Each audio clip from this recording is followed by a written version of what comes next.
ಕರ್ತನ ಅತಿ ಪರಿಶುದ್ಧವಾದಂಥ ನಾಮಕ್ಕೆ ಸ್ತೋತ್ರವಾಗಲಿ. ನಮ್ಮೆಲ್ಲರಿಗೂ ಸುಪರಿಚಯವಾಗಿರುವಂಥ ಒಂದು ವಚನದ ಕುರಿತಾಗಿ ನಾವು ಆಲೋಚನೆ ಮಾಡಿಕೊಳ್ಳೋಣ. ಯಾಕೋಬನಿಗೆ ಬರೆದ ಪತ್ರಿಕೆ 5ನೇ ಅಧ್ಯಾಯದ 16ನೇ ವಚನವನ್ನು ನಾವು ನೋಡೋಣ. ಆ ವಚನದಲ್ಲಿ ಈ ರೀತಿಯಾಗಿ ಕಾಣುತ್ತೇವೆ, ಪ್ರಿಯರೇ, ನೀತಿವಂತನ ಅತ್ಯಾಸಕ್ತಿ ಉಳ್ಳ ವಿಜ್ಞಾಪನೆಯು ಬಹು ಬಲವುಳ್ಳದಾಗಿದೆ ಎಂಬುದಾಗಿ. ಹಾಗಾದರೆ ನೀತಿವಂತನು ಅಂದರೆ ಯಾರು? ಸತ್ಯವೇದದ ಪ್ರಕಾರವಾಗಿ ನೀತಿವಂತನು ಅಂದರೆ ಯೇಸು ಸ್ವಾಮಿಯನ್ನ ನಂಬಿ ಸ್ವಂತ ರಕ್ಷಕನಾಗಿ ಅಂಗೀಕರಿಸಿಕೊಂಡು ಪರಿಶುದ್ಧ ಜೀವಿತವನ್ನ, ಬೇರ್ಪಟ್ಟ ಜೀವಿತವನ್ನ ನಡೆಸುವವನನ್ನ ಸತ್ಯವೇದ ನೀತಿವಂತನು ಎಂದು ಸಾಬೀತುಪಡಿಸುತ್ತದೆ. ನೀತಿವಂತನ ಅತ್ಯಾಸಕ್ತಿ ಉಳ್ಳ ಪ್ರಾರ್ಥನೆಯು ಅಲ್ಪ ಬಲವುಳ್ಳದು ಅಥವಾ ಸ್ವಲ್ಪ ಬಲವುಳ್ಳದು ಅಲ್ಲ. ವಚನ ಹೇಳುತ್ತದೆ ಬಹು ಬಲವುಳ್ಳದಾಗಿದೆ ಎಂಬುದಾಗಿ. ಇವತ್ತು ನೀತಿವಂತನ ಅತ್ಯಾಸಕ್ತಿ ಉಳ್ಳ ವಿಜ್ಞಾಪನೆಯು ಬಹು ಬಲವುಳ್ಳದಾಗಿದೆ ಎಂದು ತಿಳಿದಂಥ ಸೈತಾನನು ನೀತಿವಂತನ ಆಸಕ್ತಿಯನ್ನು ಕಡಿಮೆ ಮಾಡೋದಕ್ಕೆ ಯಥಾ ಪ್ರಕಾರವಾದಂಥ ಹೋರಾಟಗಳನ್ನು ನಮ್ಮ ಜೀವಿತಗಳಲ್ಲಿ ಮಾಡ್ತಾ ಇರ್ತಾನೆ.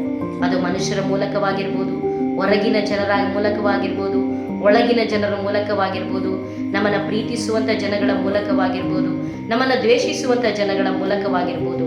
ಈ ಜನಗಳ ಮೂಲಕವಾಗಿ ನಮ್ಮ ಆಸಕ್ತಿಯನ್ನು ಕಡಿಮೆ ಮಾಡೋದಕ್ಕೆ ಅನೇಕ ರೀತಿಯಾದಂಥ ಹೋರಾಟಗಳನ್ನು ನಮ್ಮ ಜೀವಿತಗಳಲ್ಲಿ ತರ್ತಾ ಇರ್ತಾನೆ. ಆದರೆ ಪ್ರಿಯರೇ, ದೇವರ ವಚನ ಹೇಳುತ್ತದೆ, ನೀತಿವಂತನಿಗೆ ಈ ಲೋಕದಲ್ಲಿ ಸುಖದ ಸುಪ್ಪತ್ತಿಗೆ ಇರುತ್ತದೆ ಅಂತಲ್ಲ. ಕೀರ್ತನೆಗಳ ಪುಸ್ತಕ 34ನೇ ಅಧ್ಯಾಯದ 19ನೇ ವಚನದಲ್ಲಿ ಈ ರೀತಿಯಾಗಿ ಕಾಣ್ತೇವೆ, ನೀತಿವಂತನಿಗೆ ಈ ಲೋಕದಲ್ಲಿ ಅನೇಕ ಕಷ್ಟ ನಷ್ಟಗಳು ಇದ್ದೇ ಇರುತ್ತೆ ಅಂತ.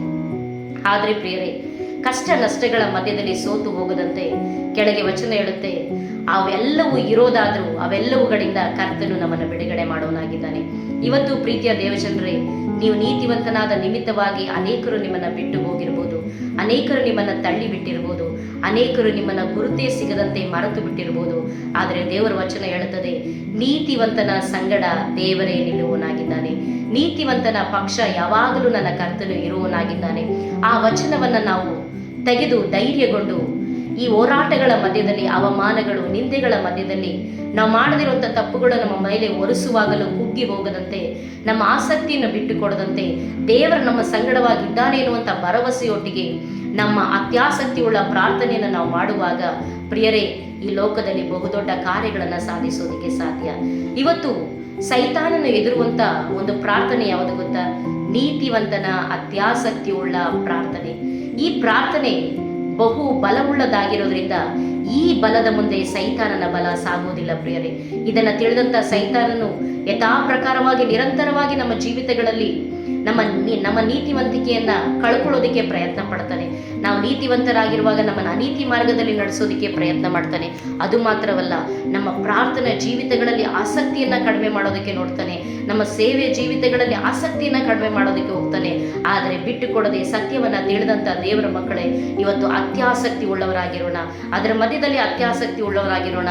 ಇಲ್ಲ ಸಹೋದರಿ, ನನ್ನಿಂದ ಆಗೋದಿಲ್ಲ, ನಾನು ಬಿದ್ದು ಹೋಗಿದ್ದೀನಿ, ನನ್ನ ಪರಿಶೋಧನೆಗಳ ಮಧ್ಯದಲ್ಲಿ, ಹೋರಾಟಗಳ ಮಧ್ಯದಲ್ಲಿ, ನಿಂದೆಗಳ ಮಧ್ಯದಲ್ಲಿ ನಾನು ಬಿದ್ದು ಹೋಗಿದ್ದೇನೆ ಎನ್ನುವಂಥ ದೇವರ ಮಕ್ಕಳು ಯಾರಾದರೂ ಇರುವುದಾದರೆ ದೇವರ ವಚನ ನಿಮಗಾಗಿ ಹೇಳಲ್ಪಡುತ್ತೆ. ಜ್ಞಾನೋಕ್ತಿಗಳ ಪುಸ್ತಕ 24ನೇ ಅಧ್ಯಾಯದ 16ನೇ ವಚನದಲ್ಲಿ, ಶಿಷ್ಟನು 7 ಸಾರಿ ಬಿದ್ದರೂ ಅವನು ಮತ್ತೆ ಎದ್ದೇಳ್ತಾನೆ. ಹಂಗಂದ್ರೆ ನೀತಿವಂತನು 7 ಸಾರಿ ಬಿದ್ದರೂ ಅವನು ಎದ್ದೇಳ್ತಾನೆ ಅಂತ.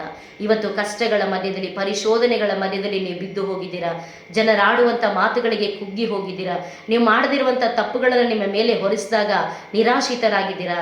ಭಯಪಡಬೇಡ್ರಿ, ಅದೇ ನಿರಾಶೆ, ಅದೇ ಶೋಧನೆ ನಿಮ್ಮ ಜೀವಿತದಲ್ಲಿ ಇರೋದಿಲ್ಲ. ಧೂಳನ್ನು ಜಾಡಿಸಿ ಎದ್ದೇಳುವ ರೀತಿಯಲ್ಲಿ ಕರ್ತನು ನೀನಾಗಿರುವಂಥ ಪರಿಸ್ಥಿತಿಯಲ್ಲಿ ನಿನ್ನನ್ನು ಎಬ್ಬಿಸುವ ದೇವರಾಗಿದ್ದಾನೆ. ಇವತ್ತು ನಮ್ಮೆಲ್ಲರಿಗೂ ಒಂದು ಆಸೆ, ಕರ್ತನಿಗಾಗಿ ಬಲವುಳ್ಳ ಕಾರ್ಯಗಳನ್ನು ಮಾಡಬೇಕು, ಕರ್ತನಿಗಾಗಿ ಘನವುಳ್ಳ ಕಾರ್ಯಗಳನ್ನು ಮಾಡಬೇಕು, ದೇವರಿಗೋಸ್ಕರವಾಗಿ ಏನಾದರೂ ಮಾಡಬೇಕು ಅಂತೇಳಿ. ಯಾವಾಗ ಗೊತ್ತಾ ನಾವೇನಾದರೂ ದೇವರಿಗೋಸ್ಕರವಾಗಿ ಮಾಡೋದಕ್ಕೆ ಸಾಧ್ಯ?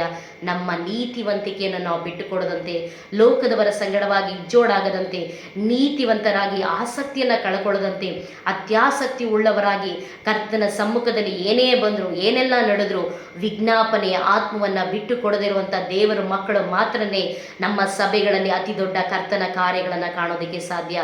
ನಮ್ಮ ದೇಶಗಳಲ್ಲಿ ಅತಿ ದೊಡ್ಡ ಕರ್ತನ ಕಾರ್ಯಗಳನ್ನು ಕಾಣೋದಕ್ಕೆ ಸಾಧ್ಯ. ನಮ್ಮ ಕುಟುಂಬಗಳಲ್ಲಿ ಅತಿ ದೊಡ್ಡ ಕರ್ತನ ಕಾರ್ಯಗಳನ್ನು ಸಾಧಿಸೋದಕ್ಕೆ ಸಾಧ್ಯ.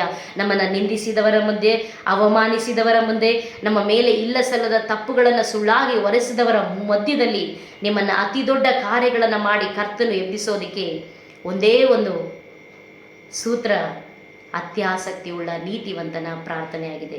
ಇವತ್ತು ಪ್ರಿಯರೇ, ನಮಗೆ ನೀತಿವಂತರು ಆಸಕ್ತಿ ಇದೆ, ಆದರೆ ಕೆಲವೊಂದು ಸಾರಿ ಪ್ರಾರ್ಥನೆ ಮಾಡೋದಕ್ಕೆ ಸೈತಾನನು ಬಿಟ್ಟುಕೊಡೋದಿಲ್ಲ. ಆಗಲೇ ಪ್ರಾರ್ಥನೆಗಾಗಿ ಮನಸ್ಸು ಕೊಡುವಾಗಲೇ ಯಾವುದಾದ್ರೂ ಹೊಸ ಹೊಸ ಕೆಲಸಗಳನ್ನು ತಂದು ಬಿಡುತ್ತಾನೆ, ನಮ್ಮನ್ನು ನಿರಂತರವಾಗಿ ಕಾರ್ಯನಿರತರಾಗಿರುವಂತೆ ಮಾಡ್ತಾನೆ. ಆದರೆ ನೀತಿವಂತರೇ ಗಮನಿಸ್ರಿ, ಇವತ್ತು ನೀತಿವಂತನ ಉಸಿರು ಯಾವುದು ಗೊತ್ತಾ? ಪ್ರಾರ್ಥನೆ. ನೀತಿವಂತನ ಅತ್ಯಾಸಕ್ತಿಯುಳ್ಳ ಪ್ರಾರ್ಥನೆ ಬಲವುಳ್ಳ ಕಾರ್ಯಗಳನ್ನು ಮಾಡುವಂತನಾಗಿದೆ. ಇವತ್ತು ನೀತಿವಂತರೇ, ನಿಮ್ಮ ಬಲ ಯಾವುದರಲ್ಲಿದೆ ಗೊತ್ತಾ? ಪ್ರಾರ್ಥನೆಯಲ್ಲಿದೆ. ಪ್ರಾರ್ಥನೆಯನ್ನು ಬಿಟ್ಟುಕೊಡದಂತೆ, ನೀತಿವಂತರಾಗಿ ಆಸಕ್ತಿಯನ್ನು ಕಳ್ಕೊಳ್ಳದಂತೆ ಕರ್ತನ ಸಮ್ಮುಖದಲ್ಲಿ ವಿಜ್ಞಾಪನೆ ಮಾಡೋಣ. ಅದರಿಂದ ದೊಡ್ಡ ಕಾರ್ಯಗಳನ್ನು ಕರ್ತನಿಗಾಗಿ ಸಾಧಿಸುವಂತರಾಗಿರೋಣ. ಈ ಸಂದೇಶದ ಮೂಲಕವಾಗಿ ದೇವರು ನಿಮ್ಮನ್ನು ಆಶೀರ್ವದಿಸಲಿ. God bless you.